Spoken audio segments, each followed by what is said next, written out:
Eli nyt olisi tehtävä 3. Ekana piti tasata tää teksti, mitä se on tehtynä nyt. Se piti muuttaa rivin väliksi 1.5. Se hoituu täältä. Tässä on nyt oikein.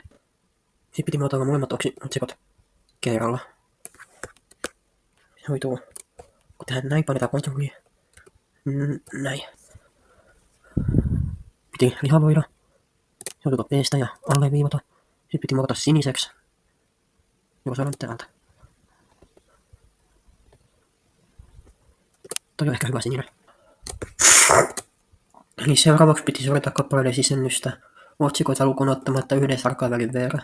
Se hoituu, kun otetaan tälle yksi kappale. Sitten tää kapsuki yläpuolella ja kulkukirjaimen vasemmalla puolella on täällä tietokoneella tää tab-näppä, niin me voidaan panna sitä yhden kerran. Ja se on tehty. Sitten tehdään tää sama näille kaikille muille täällä.